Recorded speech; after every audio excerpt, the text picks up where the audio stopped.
for the humble submission of this representation, Mr. Chair, that with that statement coming from the former president, he acknowledges that all the killing incidents during the war on drugs spring from his order to kill drug personalities. That is a manifestation, Mr. Chair. Mr. Chair, I understand that the resource speaker, the former president, is a lawyer. Mr. President, may I request that you educate the Filipino people, and I am certain that you understand what conspiracy theory is all about. Please educate us, Mr. President.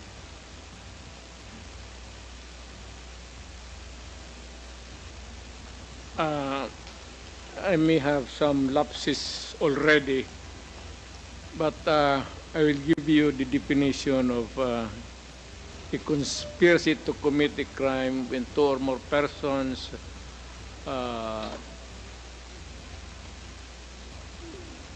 decide or discuss to commit a crime and actually do it.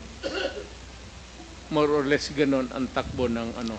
Thank you, Mr. President. And you will agree with me, Mr. President, that under the conspiracy theory, mayroon pong tatlong klase ng principal. One is principal by inducement. Two is principal by indispensable cooperation. And three, principal by direct participation. Being a long-time prosecutor, Mr. President, can you please enlighten us on this? Well, one is yung induce. It could be an inducement could be money, usually, or inducement by a woman to a man to kill her husband so that they can live forever happily ever after. Or a group of persons, sindikato, lahat, what is illegal, gambling, smuggling, these are they are the conspirators of crime. So you have explained, Mr. President, principal by inducement. It could be money, it could be an order by a person who have influence over another. How about principal by direct participation, Mr. President? You actually agree with one another to commit the crime and you participate. Thank you. And how about principal by indispensable cooperation? Well, in the sense that, for example, if there is no way of traveling from one place to another and you are the only person who can provide the transportation, a vehicle, and that would be indispensable cooperation. Without the vehicle, you cannot commit the crime. Thank you, Mr. President, for enlightening us. Going back to your statement that you are taking full legal responsibility to all the victims of war on drugs, both legal and illegal. It is my humble submission, Mr. Chair, that the former president can be considered liable for all these crimes under the theory of conspiracy by being a principal by inducement. I wish to manifest, Mr. Chair, that without the order, without the reward, these police operatives should not have resulted to killing a huge number of victims of war on drugs. Beg to disagree with your premise, ma'am. I understand, Mr. President, but that is a manifestation. Yes, but Thank you, if Mr. police is President. supposed to do his duty, he goes to school for 2 years. He receives instructions to how to go about his duty, and we have to give the presumption of regularity. That's a principle of law. Thank you, Na Mr. President. Pag every time na may ginawa kaya in your favor is the principle of regularity Presumption in the of performance regularity of duty. of performance of official duty, Mr. President. Thank you for your enlightenment. Mr. President, I wish to ask, with all due respect, considering your statement of taking full legal responsibility, both to legal and illegal activities, can Well- I equate this statement of yours to an extrajudicial confession of guilt? Well, in a sense, yes. Wala na akong magawa eh. Are you saying yes, Mr. President? Yes, because I ordered the campaign against the drug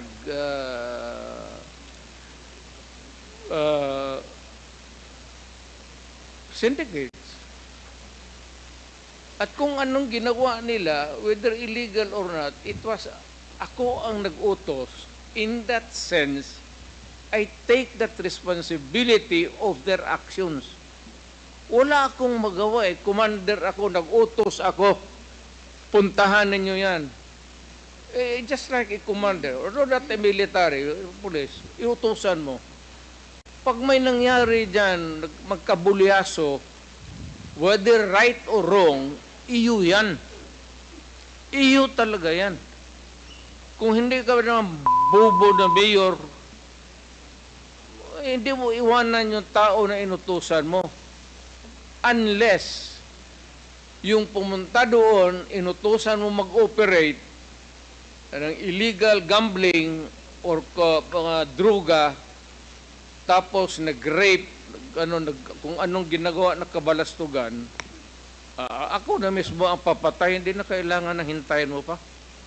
Mr. President, earlier, you conformed to my statement that I can equate your statement of taking full legal responsibility as an extrajudicial confession of guilt. You said yes to that. Yeah. Hindi, No, I'm just reiterating the question, Mr. President. It's not about guilt or a wrong. What I'm saying is that yung lahat ng inutusan ko yung war against drugs, o yung isang platoon dyan o isang batalyon, kung ano yung ginagawa nila, kaya I take full responsibility for that. Mr. President, you are surrounded by, I believe, 4 lawyers. Hindi ko na kailangan, ma'am. Because I can you are a take it- lawyer I can yourself. take of myself. I can take care of Yes. myself. And of course, you understand the elements of an extrajudicial confession. Yes. You confirm that you are of sound mind. And not only that, body Yes. as well. You confirm that your statement is voluntary. Yes. And of course, you confirm that you understand the consequences of your extrajudicial confession.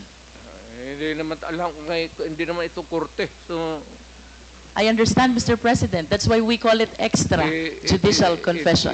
It is not a confession, it is a statement coming from the mouth of a mayor or a president at that time. It is not a confession. You are characterizing the word. Mali, ma'am. The only one, Do not characterize that as a wrong. Mr. President, Policy yan. the only one that is missing among these elements is that it should be in writing. What? And my question will you be willing to translate into writing the statement that you earlier said? Hindi na nga ako marunong, yung pirma ko noon, hindi na nga pirma ko ngayon. But of course, you have a lawyers to help and assist you. Prepare this written document. Hindi ko na kailangan yan. Babait ko pa writing dito na ngayon. It's documented by the records here. Magtanong na kayo na magtanong. Anong gusto mong tanongin? criminal. Mr. President, I wish to proceed to my next question. Do you know Laod firing range? Do you know? Alam niyo po ba yung Laod firing range? So, hindi, do you know? Nalalaman niyo po ba kung ano Tao o yan. saan yung Laod firing range? Doon ako napapractice magbarel para pumatay ng tao. Thank you. Nagpa-practice po kayong bumaril Oo. para pumatay ng tao. Oo. And alam niyo din po ba yung Laod Quarry? Hindi ko na negosyo yan, ma'am. Yung firing range, ha? But at least you are Ano- aware that ano? Laod firing range is situated in the Laod Quarry, within the premises and compound of Laod Quarry. Siguro. Tama po Within ba the yun? premises of a quarry, there is a firing range. Do you should confirm be- that, Mr. President? That should be the question. Do you know Ben Laod? Yes, I think so. Who is Ben Laod? Si policeman. He's a policeman. He owns the land He owns the land. where the firing range is located.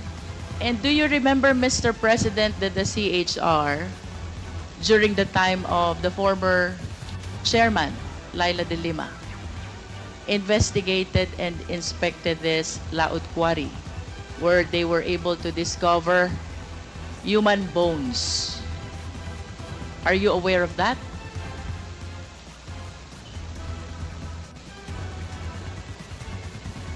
Sino ma? Who investigated? Panahon po ni Chairman Laila de Lima sa I do- Commission on Human Rights. Sorry, I do not know her. Nag-imbestiga po ang CHR Ay, tungkol siguro. sa extrajudicial killing Hmm. kung saan nakadiskubre po ang taga-CHR ng mga buto ng katawan ng tao. Kayo po ba ay aware dito? I am aware of only one bone. Dala-dala ni... Sino yung sinabi mo? Binalot CHR niya. former chairwoman, Laila de Lima. It's there. Hindi... Isa lang po. And you are aware also that the former DOJ Secretary, Vitaliano Aguirre, represented Ben Laud in the investigation of the extrajudicial killing. What do I know about the investigation? Or If you are about aware, Aguirre? Mr. President. Yes, Aguirre is my... Are you associated? Of course, you are associated to Vitaliano Aguirre as a matter of fact, Is my... contemporary. Sa eskwelahan, no? And during your time, you appointed him even as the DOJ Secretary. Tama po ba? Yes. Because bright. During that time, Mr. President, you were the mayor. Tama po? Mayor of Davao City. No, I cannot appoint a secretary. Hindi ako, mayor lang ako po. So, it has to be Now, let me rephrase my question, Mr. somebody President. else's job, not mine. During the time when these extrajudicial killings happened, you were the mayor? Tama po ba yun? Well, not only during my time as mayor. Was there any point in time, Mr. President, na pinaimbestigahan niyo po itong mga buto ng tao na nakita sa Laod Quarry? Dala nga ni... sino yun? Hindi yun nag-imbestiga doon. The CHR, Mr. President. Oh, si CHR. Kayo po ba'y nagpa-imbestiga? Even during your time as mayor or during your time as president, pinaimbestigahan niyo po ba itong mga buto na nakita sa Laod Quarry? Bakit ako mag-imbestiga ng mga buto dyan na maraming buto ng tao na... So you did not initiate any Of investigation? course. Mr. President, I will proceed to the next question. On December 31, 2004, nag-conduct po ng raid ang PIDEA 11, headed by Superintendent Wilkins Villanueva, joined by some operatives of PIDEA Manila, National Headquarter. 6 po yung Chinese na napatay.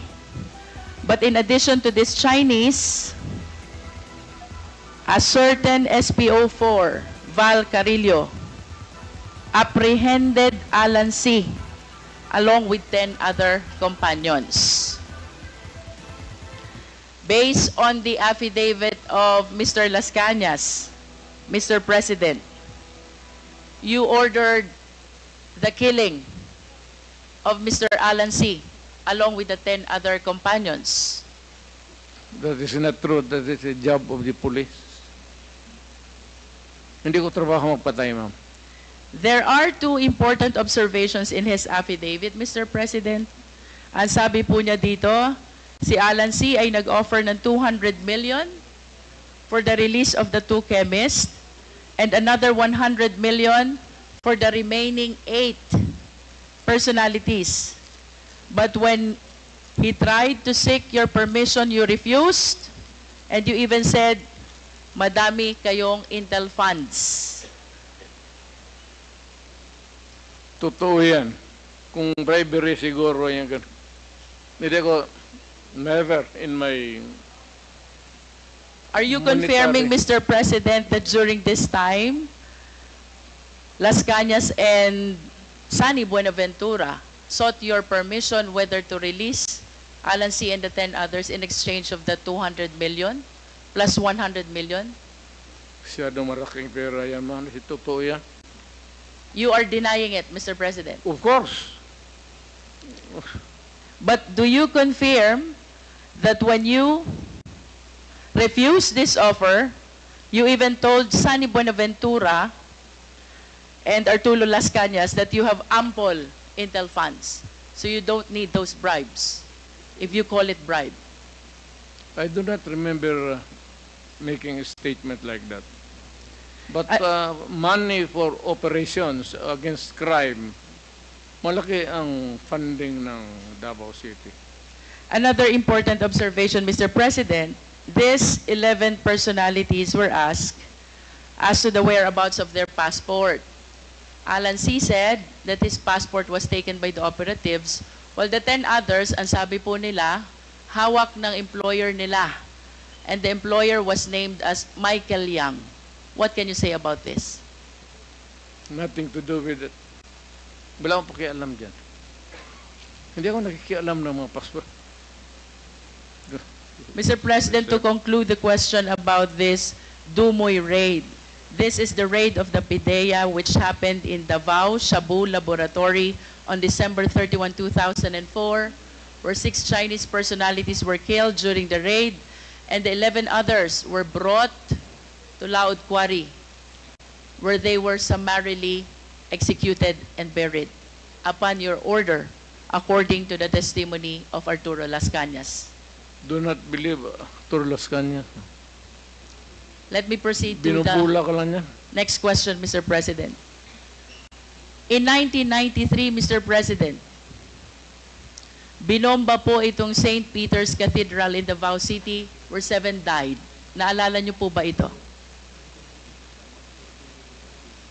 And according to Arturo Las Cañas, Mr. Chair, point of order. What was the I would like rule to that was find not- out excuse me, if Attorney Delgra is coaching the President, because she has been whispering in the ears of the former President. What to find out? Attorney Delgra, please refrain from coaching. The President is able to answer all these questions being asked He's of him. advising me And about my you're legal only rights. limited to advising Legal your client rights. with his rights. Nothing more, nothing less. He's I a hope lawyer. you follow the rule, Attorney Delgra. Please He does- proceed. He does not have to coach me. I know how to answer. Mr. Chair, 1993, binomba po ang St. Peter's Cathedral, Davao City, where 7 died. Nalala niyo po ba ito, Mr. President? Yung simbahan, ma'am. Opo, St. Peter's Cathedral in Davao Yes, ma'am. City. At Sangayon po kay Arturo Las Cañas, kayo ay galit na galit sa pangyayaring ito. Sinong hindi magalit, ma'am? At dahil po sa inyong mahigpit na galit, ay inorderan nyo po itong sina Las Cañas na bombahin ang mga moske, kasama po ang Kamamara Mosque at Bancorehan Mosque. What can you say about this? Crazy, ma'am. Do you know that my mother is a Muslim? That's an idiot statement. In other words, you are denying. Of course. Mr. President, let me proceed to June Pala. Sino po si June Pala? Well, he was a broadcaster. He is a broadcaster who used to criticize you during his programs. Tama po ba? Everybody, pati ako, tama yan. Trabaho niya yan. And according to the testimony of Arturo Las Cañas, you ordered the killing of June Pala. Niwala kay Las Cañas. Lahat na nandang participation ng crime niya, kanya. There's a pattern, you know. Look at the pattern of the crimes. Kanya lahat ng ano. Do you believe that as a policeman? Would I? Would I? Kanina po, Mr. President, I started my interpellation with acknowledging your courage in taking full legal responsibility to all the victims of war on drugs, and you said both legal and illegal. The reasons why I asked about Laod Quarry, where human bones were found. The reason why I asked about the Dumoy raid, where 11 Chinese personalities were summarily brought and killed to Laod Quarry. The reason about why I asked about the mosque bombing and the killing of June Pala is I wanted to substantiate the courage that I saw on you when you initially expressed taking full legal responsibility to all the victims of war on drugs, both legal and illegal, according to you. You are substantiate? Yes, Mr. President. Where's the proof? Mr. President, I'm anchoring my questions about the separate incidents from your initial statement that you are taking full legal responsibility Yes. to all the victims of war on drugs. You said both legal and illegal. Yes. Mr. President, you are a long-time prosecutor, correct? And of course, it is very fundamental upon us, all lawyers, the Yeah. requirements of due process. We are zeroing in on a particular individual now. Due process is the law which hears before it condemns. Due process is the law which requires notice and hearing. If you say so. Mr. President, I hope that we will be reminded that by due process, the end does not justify the means. Kanina po, tinanong din po kayo ni Honorable Brosas about the number of the victims of war on drugs. Tinanong po kayo about statistics, and you lamented na hindi nyo po alam or dala yung records. Now, I want to share to the public the statistics of the victims of war on drugs. We are... Mr. President, this is from PIDEA. I think this is a consolidated effort of Karapatan, Global Witness, National Union of Journalists of the Philippines, the Supreme Court, Rappler, and the Philippine Drug and Enforcement Agency. We have 6,252 individuals in police anti-drug operations as of May 2022. 27,000 to 30,000 individuals, including those killed vigilant style.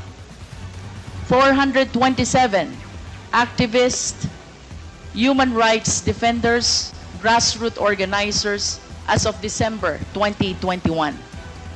Land and Environment Defenders as of December 2020, 166.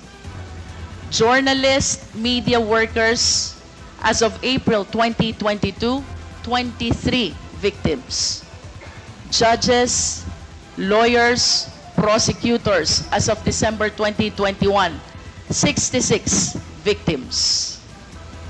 And mayors, vice mayors as of December 2021, 28 victims, Mr. President.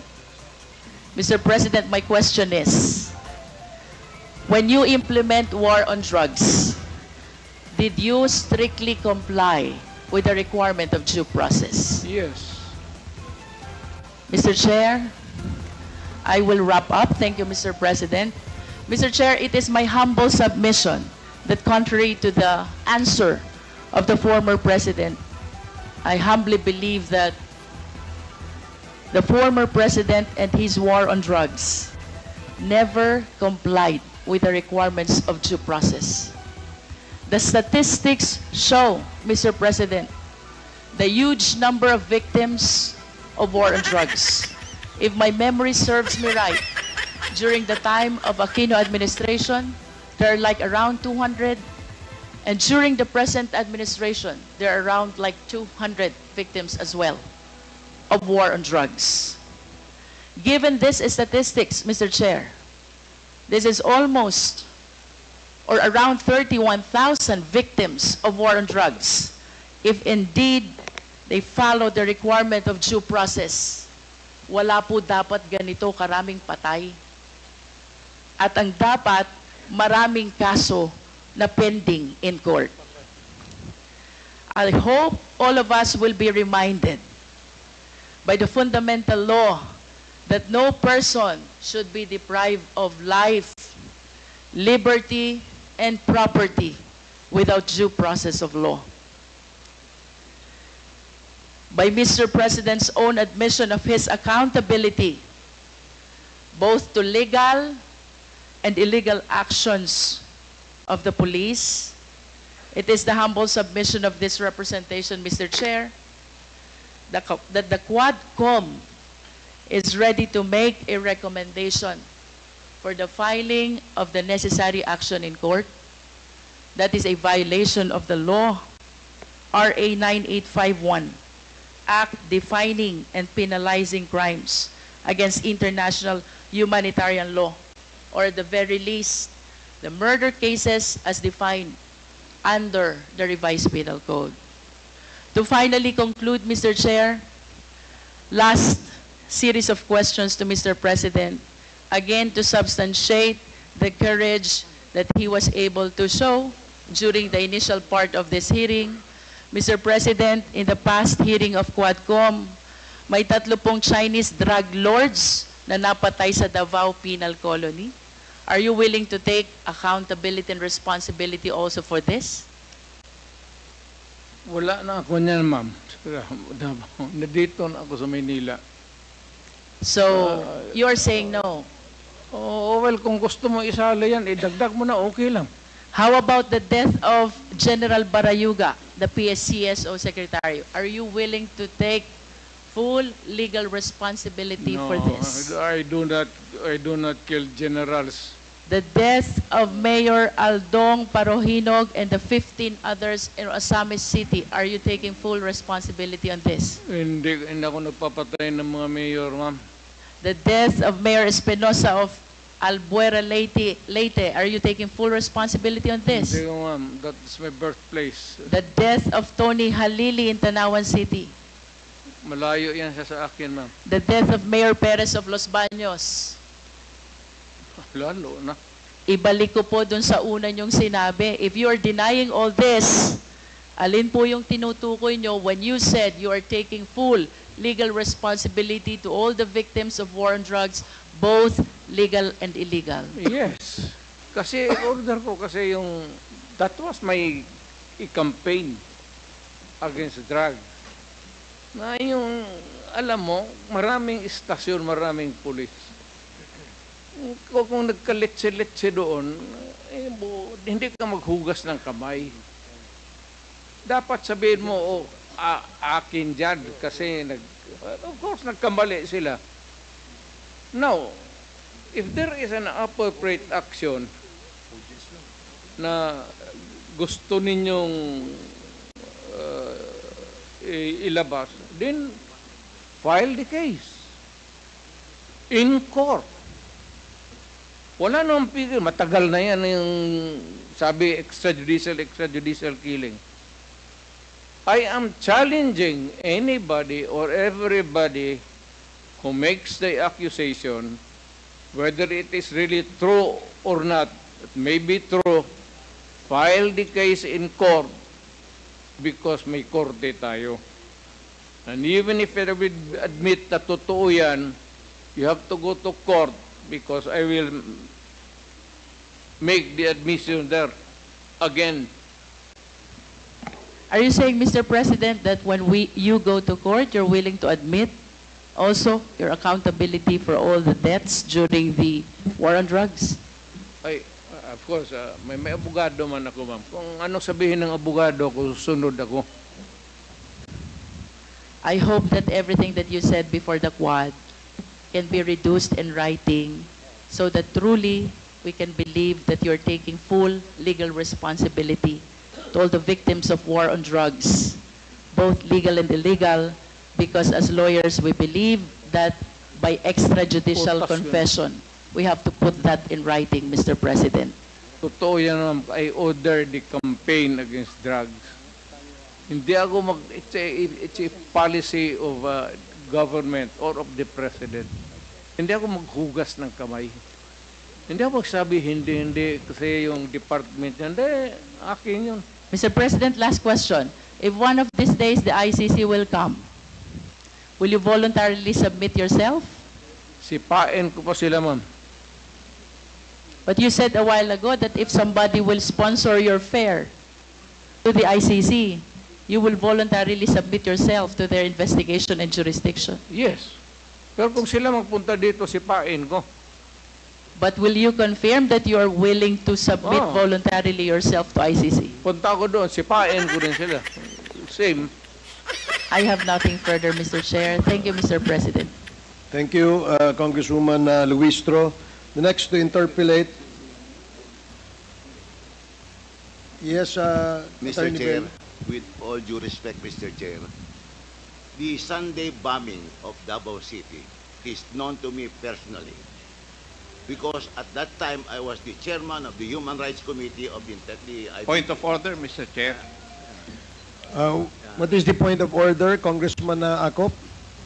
We do not know the personality of Attorney Bello, and he has not been invited as a resource person, and therefore has no right to speak before this committee. I agree, Your Honor. Mr. Chair. I have no contradiction to the manifestation of the Honorable Chair, Congressman Acop.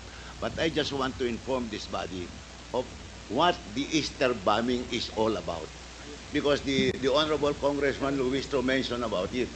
And she insinuated that as a result of the Sunday bombing, former President Duterte caused the bombing of Muslim mosques, which is not true because at that time, Your Honor, he was just a fiscal of Davao City. Okay, salamat I know po. that, Your Honor, because I was the one who investigated this incident upon the direction of the Integrated Bar of the Philippines. So, for the record, Congressman Luistro, Mayor Duterte or President Duterte was a fiscal at the time of the bombing of the San Pedro Cathedral. Okay, It thank is you. not true Thank you, that he Attorney was the Bello. mayor. Your manifestation is noted. Thank you Mr. very Chair, much, Your Honor. Mr. Thank you Chair. very Thank you. So, I have a 19-second video of the interview of the former president about the Dumoy bombing. If this representation may be minutes is allowed that, to. I think this is 19 seconds, Mr. Chair. seconds. Okay, please. Secretariat, kindly play. Before that, we'd like to acknowledge the presence of Vice President Sara Duterte.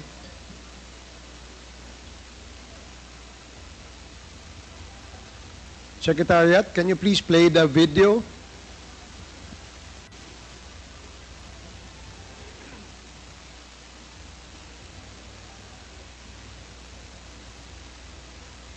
May I also remind our lawyer friends of the former president to please I did it because I had to do it for my country.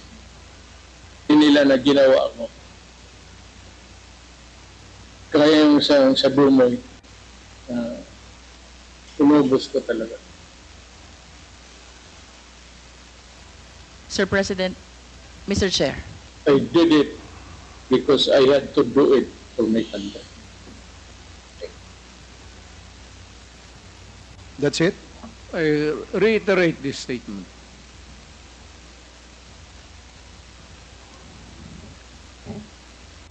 The former president said that he reiterates the statement he made in that video. With that, Mr. Chair, then I conclude this interpellation. Okay.